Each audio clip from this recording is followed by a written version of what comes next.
Prescott Bush, the man who made 2 U.S. presidents using Nazi money. Files in the U.S. National Archives reveal that a firm of which Prescott Bush was director of was directly involved with the financial architects of Nazism. His business dealings, which continued until his company's assets were seized in 1942 under the Trading and the Enemy Act, has led to a civil action more than 60 years later for damages being brought in Germany against the Bush family by 2 former slave laborers at Auschwitz and to a hum of pre-election controversy.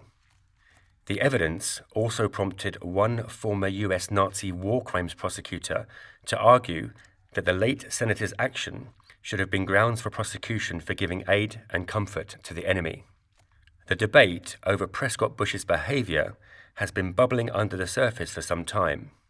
There has been steady internet chatter about the Bush-Nazi connection, much of it inaccurate and unfair, but the new documents, many of which were only declassified last year, show that even after America had entered the war, and when there was already significant information about the Nazis' plans and policies, he worked for and profited from companies closely involved with the very German businesses that financed Hitler's rise to power. It has also been suggested that the money he made from these dealings helped to establish the Bush family fortune and set up its political dynasty. Remarkably, little of Bush's dealings with Germany has received public scrutiny, partly because of the secret status of the documentation involving him. But now, the multi-billion-dollar legal action for damages by 2 Holocaust survivors against the Bush family and the imminent publication of 3 books on the subject are threatening to make Prescott Bush's business history an uncomfortable issue for his grandson, George W., as he sought re-election. While there is no suggestion that Prescott Bush was sympathetic to the Nazi cause, the documents reveal that the firm he worked for, Brown Brothers Harriman, BBH, acted as a U.S. base for the German industrialist Fritz Thyssen, who helped finance Hitler in the 1930s before falling out with him at the end of the decade. The Guardian newspaper has seen evidence that shows Bush was the director of the New York-based Union Banking Corporation, UBC, that represented Thyssen's U.S. interests, and he continued to work for the bank after America entered the war. Tantalizing. Bush was also on the board of at least one of the companies that formed part of a multinational network of front companies to allow Thyssen to move assets around the world. Thyssen owned the largest steel and coal company in Germany and grew rich from Hitler's efforts to rearm between the 2 world wars. One of the pillars in Thyssen's international corporate web, UBC, worked exclusively for and was owned by a Thyssen-controlled bank in the Netherlands. More tantalizing are Bush's links to the Consolidated Silesian Steel Company, CSSC, based in mineral-rich Silesia on the German-Polish border. During the war, the company made use of Nazi slave labor from the concentration camps, including Auschwitz. The ownership of CSSC changed hands several times in the 1930s, but documents from the U.S. National Archives, declassified last year, link Bush to CSSC, although it is not clear if he and UBC were still involved in the company when Thyssen's American assets were seized in 1942. 3 sets of archives spell out Prescott Bush's involvement. All 3 are readily available thanks to the efficient U.S. archive system and helpful and dedicated staff at both the Library of Congress in Washington and the National Archives at the University of Maryland. The first set of files, the Harriman Papers in the Library of Congress, show that Prescott Bush was a director and shareholder of a number of companies involved with Thyssen. The second set of papers, which are in the National Archives, are contained in Vesting Order No. 248, which records the seizure of the company's assets. What these files show is that on October 20th, 1942, the alien property custodian seized the assets of UBC, of which Prescott Bush was a director. Having gone through the books of the bank, further seizures were made against 2 affiliates, the Holland American Trading Corporation and the Seamless Steel Equipment Corporation. By November, the Silesian American Company, another of Prescott Bush's ventures, had also been seized. The third set of documents, also at the National Archives, are contained in the files of I.G. Farben, who was prosecuted for war crimes. A report issued by the Office of Alien Property Custodian in 1942 stated of the companies that, since 1939, these steel and mining properties have been in possession of and have been operated by the German government and have undoubtedly been of considerable assistance to that country's war effort. Prescott Bush, a 6'4" charmer with a rich singing voice, was the founder of the Bush political dynasty and was once considered a potential presidential candidate himself. Like his son, George, and grandson, George W., he went to Yale, where he was, again like his descendants, a member of the secretive and influential Skull and Bones Student Society. He was an artillery captain in the First World War and married Dorothy Walker, the daughter of George Herbert Walker, in 1921. In 1924, his father-in-law, a well-known St. Louis investment banker, helped him set up in business in New York with Averill Harriman, the wealthy son of a railroad magnate, E.H. Harriman, who had gone into banking. One of the first jobs Walker gave Bush was to manage UBC. Bush was a founding member of the bank, and the incorporation documents, which list him as one of the 7 directors, show he owned 1 share in UBC worth $125. The bank was set up by Harriman and Bush's father-in-law to provide a U.S. bank for the Thyssens, Germany's most powerful industrial family. August Thyssen, the founder of the dynasty, had been a major contributor to Germany's First World War effort, and in the 1920s, he and his sons, Fritz and Henrik, established a network of overseas banks and companies so their assets and money could be whisked offshore if threatened again. By the time Fritz Thyssen inherited the business empire in 1926, Germany's economic recovery was faltering. After hearing Adolf Hitler speak, Thyssen became mesmerized by the young firebrand. He joined the Nazi Party in December 1931 and admits backing Hitler in his autobiography, I Paid Hitler, when the National Socialists were still a radical fringe party. He stepped in several times to bail out the struggling party. In 1928, Thyssen had bought Barlow Palace on Breinerstrasse in Munich, which Hitler converted into the Brown House, the headquarters of the Nazi Party. The money came from another Thyssen overseas institution, the Bank voor Handel on Scheepvaart in Rotterdam. By the late 1930s, Brown Brothers Harriman, which claimed to be the world's largest private investment bank, and UBC had bought and shipped millions of dollars of gold, fuel, steel, coal, and U.S. Treasury bonds to Germany, both feeding and financing Hitler's build-up to war. Between 1931 and 1933, UBC bought more than $8 million worth of gold, of which $3 million was shipped abroad. According to documents seen by the Guardian newspaper, after UBC was set up, it transferred $2 million to BBH accounts, and between 1924 and 1940, the assets of UBC hovered around $3 million, dropping to $1 million only on a few occasions. In 1941, Thyssen fled Germany after falling out with Hitler, but he was captured in France and detained for the remainder of the war. There was nothing illegal in doing business with the Thyssens throughout the 1930s, and many of America's best-known business names invested heavily in the German economic recovery. However, everything changed after Germany invaded Poland in 1939. Even then, it could be argued that BBH was well within its rights, continuing business relations with the Thyssens until the end of 1941, as the US was still technically neutral until the attack on Pearl Harbor. The trouble started on July 30th, 1942, when the New York Herald Tribune ran an article entitled, Hitler's Angel has $3 million in a US bank. UBC's huge gold purchases had raised suspicions that the bank was in fact a secret nest egg hidden in New York for Thyssen and other Nazi bigwigs. The Alien Property Commission, APC, launched an investigation. There is no dispute over the fact that the US government seized a string of assets controlled by BBH, including UBC and SAC, in the autumn of 1942 under the Trading with the Enemy Act. What is in dispute is if Harriman, Walker, and Bush did more than own these companies on paper.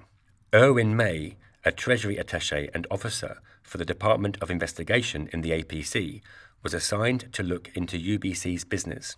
The first fact to emerge was that Roland Harriman, Prescott Bush, and the other directors didn't actually own their shares in UBC, but merely held them on behalf of Bank Voorhandel. Strangely, no one seemed to know who owned the Rotterdam-based bank, including UBC's president.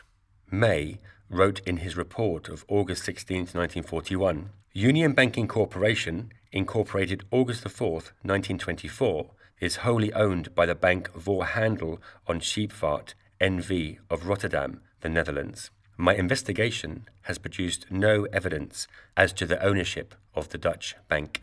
Mr. Cornelis Lievens, president of UBC, claims no knowledge as to the ownership of the Bank Voorhandel, but believes it is possible that Baron Henrik Thyssen, brother of Frits Thyssen, may own a substantial interest. May cleared the bank of holding a golden nest egg for the Nazi leaders, but went on to describe a network of companies spreading out from UBC across Europe, America, and Canada, and how money from Voorhandel travelled to these companies through UBC.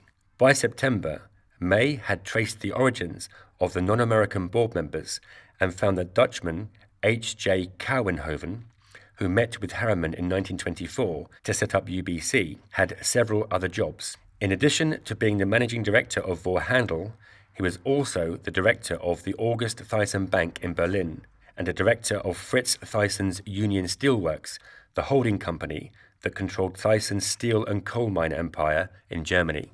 Within a few weeks, Homer Jones, the chief of the APC Investigation and Research Division, sent a memo to the Executive Committee of APC recommending the US government vest UBC and its assets.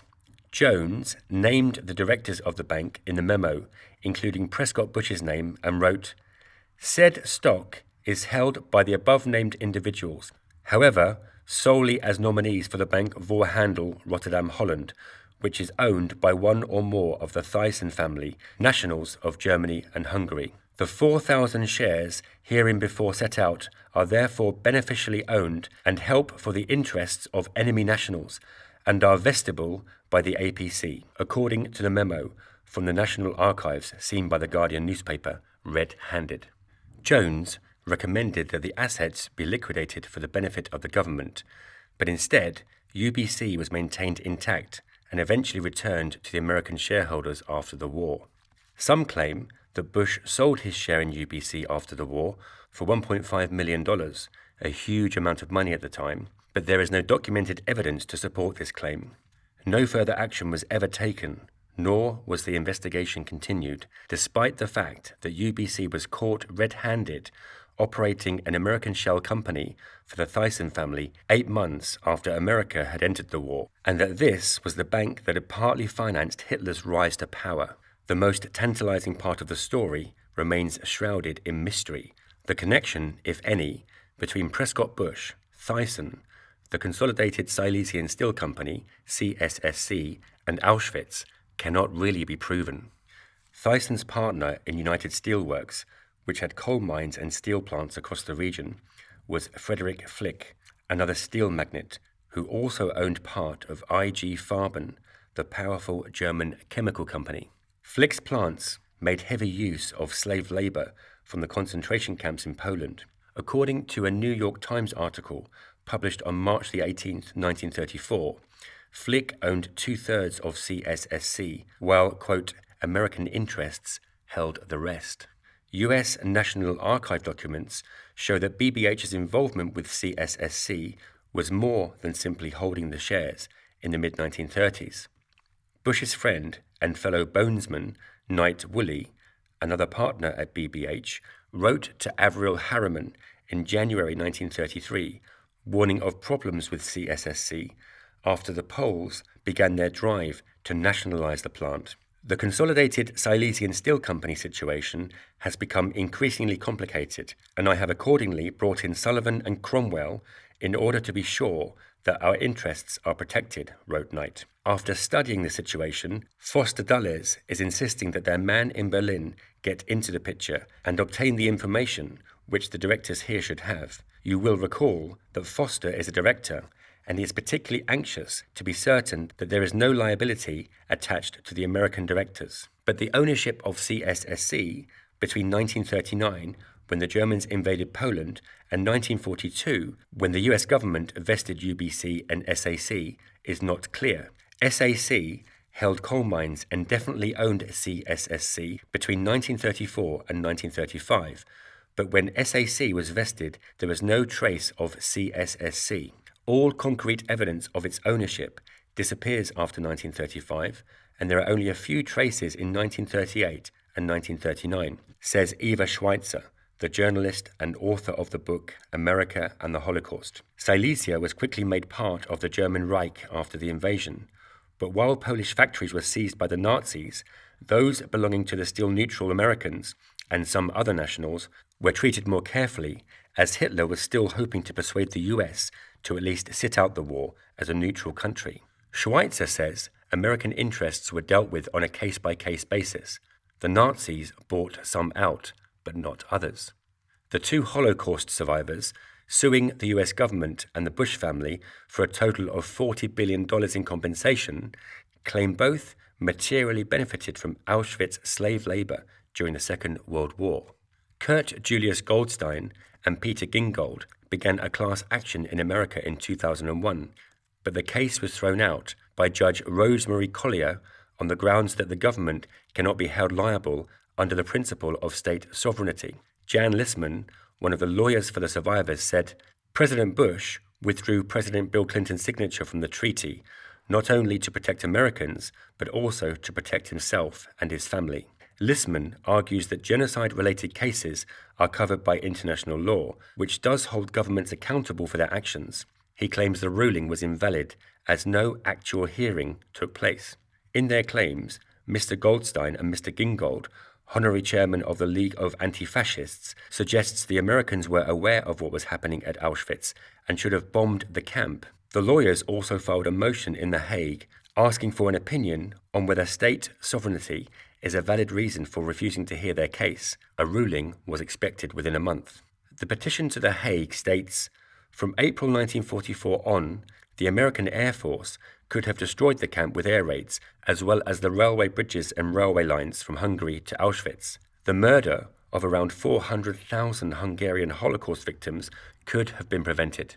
The case is built around a January 22, 1944 executive order signed by President Franklin Roosevelt, calling on the government to take all measures to rescue the European Jews. Lawyers claim the order was ignored because of pressure brought on by a group of big American companies, including BBH, where Prescott Bush was a director. Lissman said, if we have a positive ruling from the court, it will cause President Bush huge problems and make him personally liable to pay compensation. The US government and the Bush family deny all claims against them. In addition to Eva Schweitzer's book, 2 other books were also published that raised the subject of Prescott Bush's business history. The author of the second book, John Loftus, is a former US attorney who prosecuted Nazi war criminals in the 1970s. Now living in St. Petersburg, Florida, and earning his living as a security commentator for Fox News and ABC Radio, Loftus is working on a novel which uses some of the material he has uncovered on Bush. Loftus stressed that what Prescott Bush was involved with was just the same as what many other American and British businessmen were doing at the time. You can't blame Bush for what his grandfather did any more than you can blame Jack Kennedy for what his father did, bought Nazi stocks. But what is important is the cover-up, how it could have gone on so successfully for half a century, and does that have implications for us today, he said. This was the mechanism by which Hitler was funded to come to power, and this was the mechanism by which the Third Reich's defense industry was rearmed. This was the mechanism by which Nazi profits were repatriated back to the American owners. This was the mechanism by which investors into the financial laundering of the Third Reich were blunted, said Loftus, who is vice chairman of the Holocaust Museum in St. Petersburg. The Union Banking Corporation was a holding company for the Nazis, for Fritz Thyssen, said Loftus. At various times, the Bush family has tried to spin it, saying they were owned by a Dutch bank, and it wasn't until the Nazis took over Holland that they realized that now the Nazis controlled the apparent company. And that is why Bush supporters claim when the war was over, they got their money back. Both the American Treasury investigations and the intelligence investigations in Europe completely belie that. It's absolute horseshit. They always knew who the ultimate beneficiaries were. "There is no one left alive who could be prosecuted, but they did get away with it," said Loftus. "As a former federal prosecutor, I would make a case for Prescott Bush, his father-in-law, George Walker, and Averell Harriman to be prosecuted for giving aid and comfort to the enemy. They remained on the boards of these companies, knowing that they were of financial benefit to the nation of Germany." Loftus said Prescott Bush must have been aware of what was happening in Germany at the time. Walker and Harriman were the two evil geniuses. They didn't care about the Nazis any more than they cared about their investments with the Bolsheviks. What is also now at issue is how much money Bush made from his involvement. His supporters suggest he had one token share. Loftus disputes this, citing sources in the banking and intelligence communities and suggesting that the Bush family, through George Herbert Walker and Prescott, got $1.5 million out of the involvement. There is, however, no paper trail to prove this. The third person going into print on the subject is John Buchanan, 54, a Miami-based magazine journalist who started examining the files while working on a screenplay. Buchanan published his findings in the venerable but small circulation New Hampshire Gazette under the headline, "Documents in National Archives prove George Bush's grandfather traded with the Nazis, even after Pearl Harbor." He expands on this in his book, Fixing America, Breaking the Stranglehold of Corporate Rule, Big Media, and the Religious Right. In the article, Buchanan, who has worked mainly in the trade and music press with a spell as a muckraking reporter in Miami, claimed that the essential facts have appeared on the internet and in relatively obscure books, but were dismissed by the media and Bush family as undocumented diatribes. Buchanan suffers from hypomania, a form of manic depression, and when he found himself rebuffed in his initial efforts to interest the media, he responded with a series of threats against the journalists and media outlets that had spurned him. The threats, contained in emails, suggest he would expose the journalists as traitors to the truth. Unsurprisingly, he soon had difficulty getting his calls returned. Most seriously, he faced aggravated stalking charges in Miami with a man with whom he had fallen out over the best way to publicize his findings. The charges were eventually dropped. Buchanan said he regretted his behavior had damaged his credibility, but his main aim was to secure publicity for the story. Both Loftus and Schweitzer say Buchanan has come up with previously undisclosed documentation. The Bush family has largely responded with no comment to any reference to Prescott Bush. Brown Brothers Harriman also declined to comment. The Bush family recently approved a flattering biography of Prescott Bush entitled Duty, Honor, Country by Mickey Herskowitz. The publishers, Routledge Hill Press, promised the book would, quote, deal honestly with Prescott Bush's alleged business relationships with Nazi industrialists and other accusations. The allegations are dealt with in less than 2 pages. The book refers to the Herald Tribune story by saying that a person of less established ethics would have panicked. Bush and his partners at Brown Brothers Harriman informed the government regulators that the account, opened in the late 1930s, was an unpaid courtesy for a client. Prescott Bush acted quickly and openly on behalf of the firm, served well by a reputation that had never been compromised. He made available all records and all documents. Viewed 6 decades later, in the era of serial corporate scandals and shattered careers, he received what can be viewed as the ultimate clean bill. The Prescott Bush story has been condemned by both conservatives and some liberals as having nothing to do with the current president. It has also been suggested that Prescott Bush had little to do with Averell Harriman and that the two men opposed each other politically. However, documents from the Harriman papers include a flattering wartime profile of Harriman in the New York Journal American, and next to it in the files is a letter to the financial editor of that paper from Prescott Bush, congratulating the paper for running the profile. He added that Harriman's performance and his whole attitude had been a source of inspiration and pride to his partners and his friends. The Anti-Defamation League in the US is supportive of Prescott Bush and the Bush family. In a statement last year, they said that rumors about the alleged Nazi ties of the late Prescott Bush have circulated widely through the internet in recent years. These charges are untenable and politically motivated. Prescott Bush was neither a Nazi nor a Nazi sympathizer.